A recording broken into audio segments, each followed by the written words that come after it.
Welcome my channel Learn with Sunana. Hello everyone. Today we'll be discussions topic personality. Meaning of the personality and structures means ਵਿਅਕਤੀਤਵ ਦਾ ਅਰਥ ਅਤੇ ਸੰਰਚਨਾ। ਹੁਣ ਵਿਅਕਤੀਤਵ ਦਾ ਅਰਥ ਕੀ ਹੈ?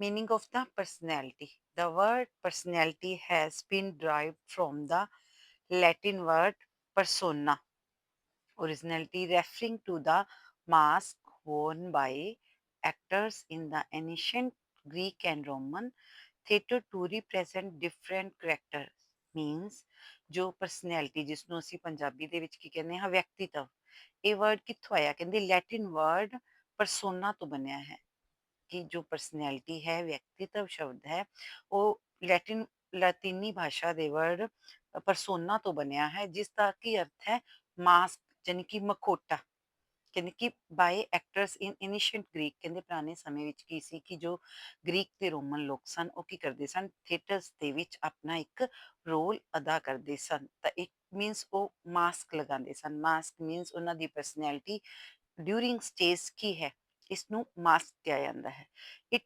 ਸਿਗਨੀਫਾਈਜ਼ the external socially presented face or role on individual evolving from theater mask to describe a person's unique, consistent behavior and emotional trait.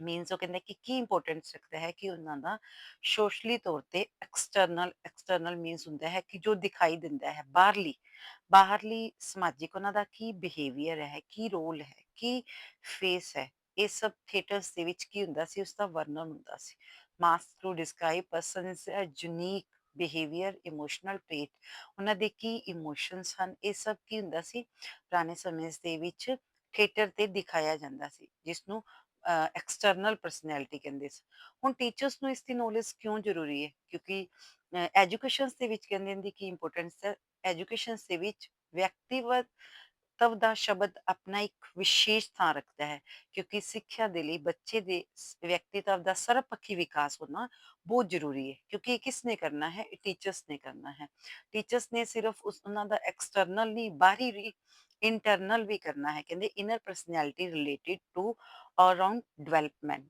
ਤਾਂ ਹੁਣ teachers ਕੀ ਕਰੇਗਾ external ਤੇ ਇਨਰ ਪਰਸਨੈਲਿਟੀ ਦੋਵਾਂ ਨੂੰ ਹੀ ਡਿਵੈਲਪ ਕਰੇਗਾ ਕਿਉਂਕਿ ਜੇਕਰ ਅਸੀਂ ਪੁਰਾਣੇ ਸਮੇਂ 'ਚ ਦੇਖੀਏ ਤਾਂ ਕੀ ਸੀ ਉਹ ਸਿਰਫ ਬਾਹਰੀ ਸਟੇਜ ਤੇ ਹੀ ਦਿਖਾਈ ਦਿੰਦਾ ਸੀ ਉਹਨਾਂ ਦਾ ਸੋਸ਼ਲੀ ਐਕਸਟਰਨਲ ਬਿਹੇਵੀਅਰ ਜਦਕਿ ਇਨਰ ਬਿਹੇਵੀਅਰ ਵੀ ਦਿਖਾਈ ਦੇਣਾ ਹੈ ਆਲਰਾਊਂਡ ਡਿਵੈਲਪਮੈਂਟ ਦੇ ਵਿੱਚ inner personality related social emotional moral ਔਰ ਇਥੀਕਲ ਕੋਗਨੀਟਿਵ सब इंक्लूड है इनर पर्सनैलिटी एक्सटर्नल पर्सनैलिटी और inner personality structure of the personality उन कुछ जो psychologist some psychologist related to structures of personality type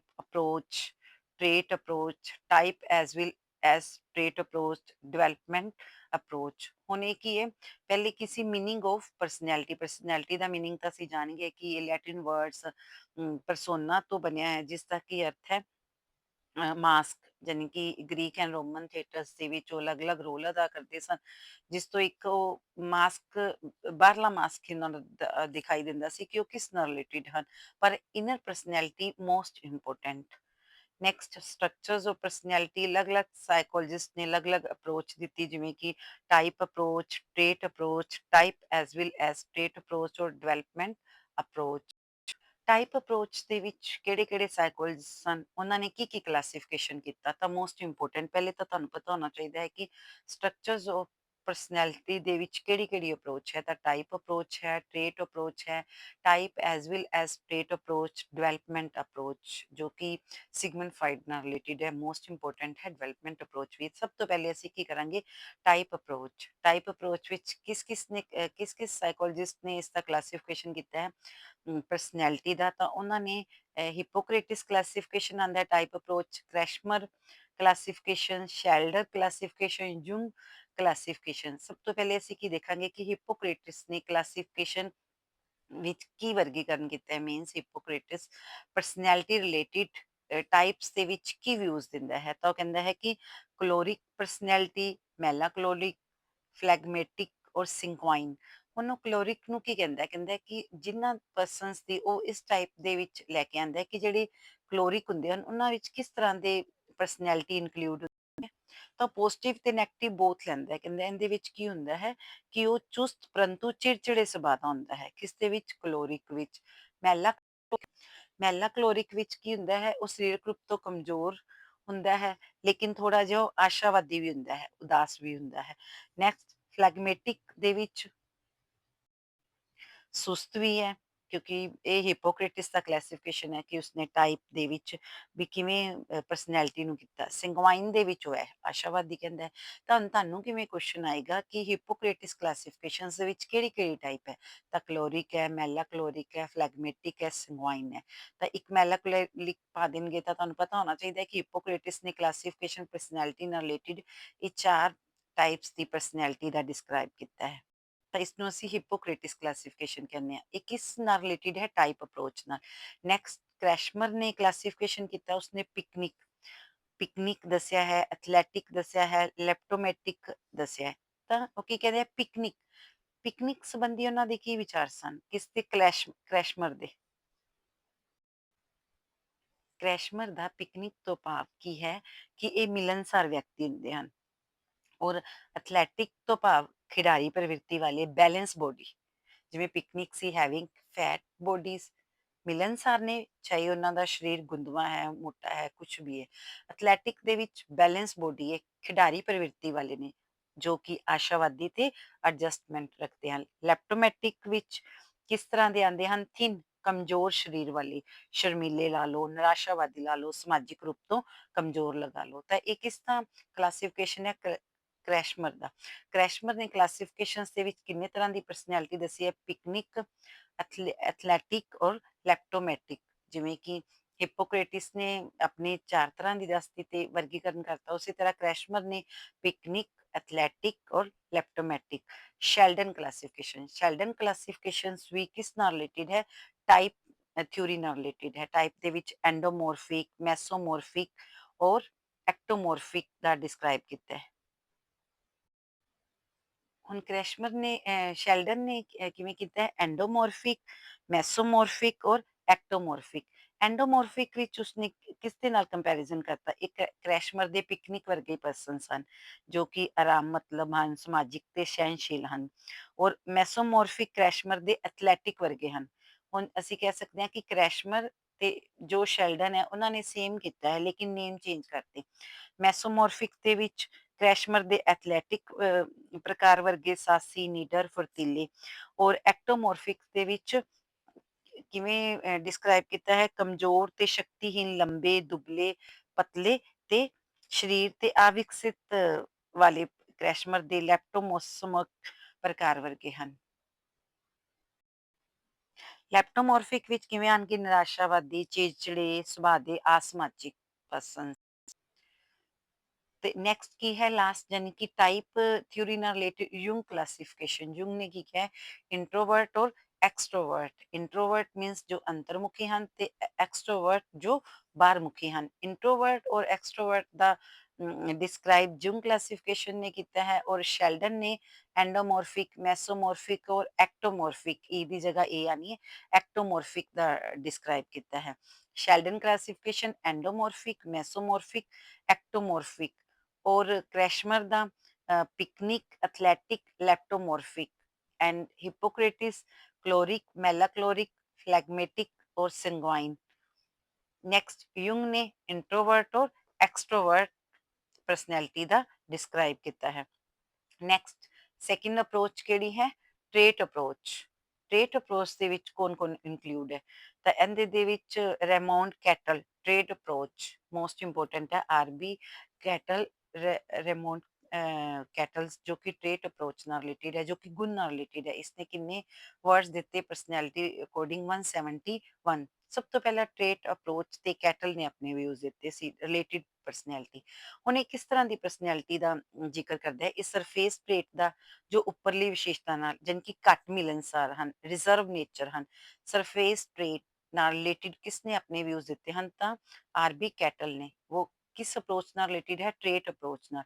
source trait ਆਧਾਰ ਮੂਲ ਵਿਸ਼ੇਸ਼ਤਾ ਮੀਨਸ ਮਿਲਨਸਾਰ ਹਨ, ਜੋ ਸਭ ਤੋਂ ਬੈਟਰ ਹਨ।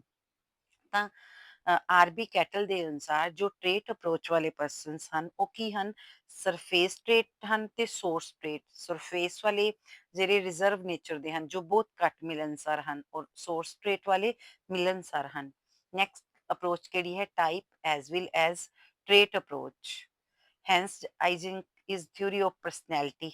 ਵਿਅਕਤੀਤਵ ਬਾਰੇ ਆਈਜ਼ਿੰਗ ਦਾ ਪੈਨ ਮਾਡਲ।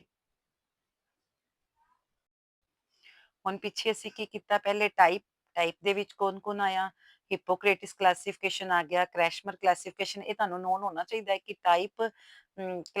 ਟਾਈਪ ਥਿਊਰੀ ਦੇ ਵਿੱਚ ਕਿਹੜੇ-ਕਿਹੜੇ ਆਉਂਦੇ ਹਨ ਪਰਸਨੈਲਿਟੀ ਨਾਲ। ਤਾਂ ਹਿਪੋਕ੍ਰੇਟਿਸ ਕਲਾਸੀਫਿਕੇਸ਼ਨ ਆਉਂਦਾ ਹੈ, ਕ੍ਰੈਸ਼ਮਰ ਕਲਾਸੀਫਿਕੇਸ਼ਨ, ਸ਼ੈਲਡਨ ਕਲਾਸੀਫਿਕੇਸ਼ਨ ਔਰ ਜੂੰਗ ਕਲਾਸੀਫਿਕੇਸ਼ਨ। ਜੇਕਰ ਨੈਕਸਟ ਅਸੀਂ ਅੱਗੇ ਜਾਈਏ ਤਾਂ trait approach, R B Cattell trait approach, ਜਿਸ ਵਿੱਚ ਉਸਨੇ ਸਰਫੇਸ ਟ੍ਰੇਟ ਔਰ ਸੋਰਸ ਟ੍ਰੇਟ ਦਾ ਜ਼ਿਕਰ ਕੀਤਾ ਹੈ। ਨੈਕਸਟ ਥਰਡ ਟਾਈਪ ਹੈ type as well as trait approach. Type ਵੀ ਤੇ ਉਹਦੇ ਗੁਣ ਨਾਲ ਰਿਲੇਟਿਡ ਵੀ। ਇਹ Hans Eysenck is theory of personality. ਵਿਅਕਤੀਤਵ ਬਾਰੇ ਆਈਜ਼ਿੰਗ ਦਾ ਦ੍ਰਿਸ਼ਟੀਕੋਣ। ਆਈਜ਼ਿੰਗ ਦਾ ਜਿਹੜੀ ਥਿਊਰੀ ਸੀ ਪਰਸਨੈਲਿਟੀ ਨਾਲ ਰਿਲੇਟਿਡ, ਉਹ ਕਿਸ ਕੈਟੇਗਰੀ ਵਿੱਚ ਆਉਂਦੀ ਹੈ, type as well as trait approach.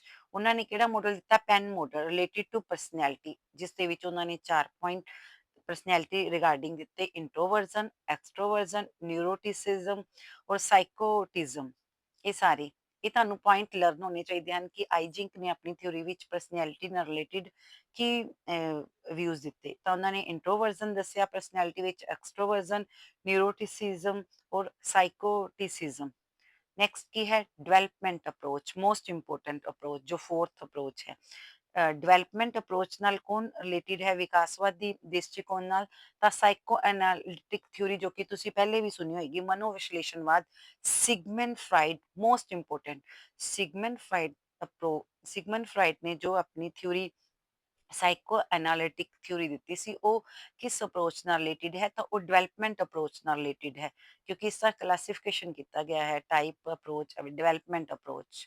ਜਿਵੇਂ ਕਿ ਸਟਰਕਚਰ ਆਫ ਪਰਸਨੈਲਿਟੀ ਵਿੱਚ type approach, trait approach, type as well as trait approach ਔਰ ਡਿਵੈਲਪਮੈਂਟ ਅਪਰੋਚ। ਤਾਂ ਫਿਰ ਸਿਗਮੰਡ ਫਰਾਇਡ ਦੀ ਕਿਸ ਅਪਰੋਚ ਨਾਲ ਰਿਲੇਟਿਡ ਆਪਣੇ ਥਿਊਰੀ ਦਿੱਤੀ ਹੈ, ਤਾਂ ਡਿਵੈਲਪਮੈਂਟ ਅਪਰੋਚ ਨਾਲ related psycho analytic theory Sigmund Freud ਦੀ ਹੈ। ਮੋਸਟ ਇੰਪੋਰਟੈਂਟ ਹੈ, ਤੁਹਾਨੂੰ ਨੌਲੇਜ ਹੋਣੀ ਚਾਹੀਦੀ ਹੈ ਕਿ ਪਰਸਨੈਲਿਟੀ ਦੀ psycho analytic theory development approach ਨਾਲ ਰਿਲੇਟਿਡ ਹੈ। ਇਸ ਦੇ ਵਿੱਚ ਉਹਨਾਂ ਨੇ ਇਦ, ਈਗੋ ਤੇ ਸੁਪਰ ਈਗੋ ਦਾ ਡਿਸਕ੍ਰਾਈਬ ਕੀਤਾ ਹੈ।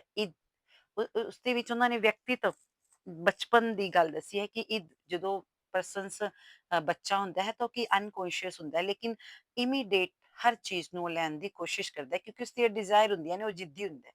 ਉਸ ਲਈ ਉਸਨੇ ਬਚਪਨ ਦੇ ਖੇਤਰ ਨੂੰ ਕੀ ਕਿਹਾ, ਦੱਸਿਆ ਕਿ ਅਨਕੌਂਸ਼ੀਅਸ ਹੈ, ਉਸਨੂੰ ਕੋਈ ਨੌਲੇਜ ਨਹੀਂ। ਉਹ ਕਹਿੰਦਾ ਹੈ ਕਿ ਮੇਰੀ ਹਰ ਡਿਜ਼ਾਇਰ ਪੂਰੀ ਹੋਣੀ ਚਾਹੀਦੀ ਹੈ, ਤੇ ਈਗੋ ਕੌਂਸ਼ੀਅਸ ਹੈ, ਬੈਲੈਂਸ ਲਾਈਫ ਹੈ। ਜਦੋਂ ਬਚਪਨ ਤੋਂ ਉੱਪਰ ਉੱਠਦਾ ਹੈ ਪਰਸਨਸ ਦੀ ਪਰਸਨੈਲਿਟੀ ਦਾ ਡਿਸਕ੍ਰਾਈਬ ਕੀਤਾ ਹੈ ਕਿ ਉਹ ਬੈਲੈਂਸ ਬਣਾ ਕੇ ਰੱਖਦਾ ਹੈ, ਮੇਰੇ ਲਈ ਬੈਸਟ ਕੀ ਹੈ ਤੇ ਗੁੱਡ ਕੀ ਹੈ, ਕਿਉਂਕਿ ਉਹ ਅਵੇਅਰ ਹੈ, ਕੌਂਸ਼ੀਅਸ ਹੈ। ਔਰ ਸੁਪਰ ਈਗੋ ਕੀ ਹੈ, ਪ੍ਰੀ ਕੌਂਸ਼ੀਅਸ, ਮੋਰਲ ਵੈਲਿਊਜ਼। ਹੁਣ ਇਸ ਦੇ ਵਿੱਚ ਮੋਰ ਵੈਲਿਊਜ਼ ਦਾ ਜ਼ਿਕਰ ਆਇਆ। ਮੋਰ ਵੈਲਿਊਜ਼ ਮੀਨਸ ਉਸ ਦੇ ਵਿੱਚ emotional values, aesthetic values, religious values, ਸਾਰੀ ਵੈਲਿਊਜ਼ ਉਸ ਦੇ ਵਿੱਚ ਇਨਕਲੂਡ ਹੋ ਜਾਂਦੀ ਹੈ, ਕਿਉਂਕਿ ਉਸ ਦੀ ਅਡਲਟਹੁੱਡ ਸਟੇਜ ਆ ਜਾਂਦੀ ਹੈ। ਇਹ ਚਾਈਲਡਹੁੱਡ ਸਟੇਜ ਹੈ, ਈਗੋ ਕੀ ਉਸਦਾ ਅਡੋਲਸੈਂਸ ਪੀਰੀਅਡ ਹੈ, ਤੇ ਅਡਲਟਹੁੱਡ ਕੀ ਆ ਜਾਏਗਾ, ਸੁਪਰ ਈਗੋ ਨਾਲ ਰਿਲੇਟਿਡ ਹੈ। ਉਸਨੇ ਕੰਪੈਰੀਜ਼ਨ ਕੀਤਾ ਸੀ ਆਪਣੀ ਸਾਈਕੋ ਐਨਾਲਿਟਿਕ ਥਿਊਰੀ ਦਾ, ਸਿਗਮੰਡ ਫਰਾਇਡ ਨੇ, ਪਰਸਨੈਲਿਟੀ ਦਾ ਅਲੱਗ-ਅਲੱਗ ਸਟੇजेस ਦੇ ਨਾਲ, ਜਿਵੇਂ ਈਗੋ ਤੇ ਸੁਪਰ ਈਗੋ। ਨੈਕਸਟ ਕੀ ਹੈ, ਐਡਲਰ ਇਜ਼ ਇੰਡੀਵਿਜੂਅਲ ਅਪਰੋਚ, ਜੋ ਕਿ ਡਿਵੈਲਪਮੈਂਟ ਅਪਰੋਚ ਨਾਲ ਹੀ ਰਿਲੇਟਿਡ ਹੈ।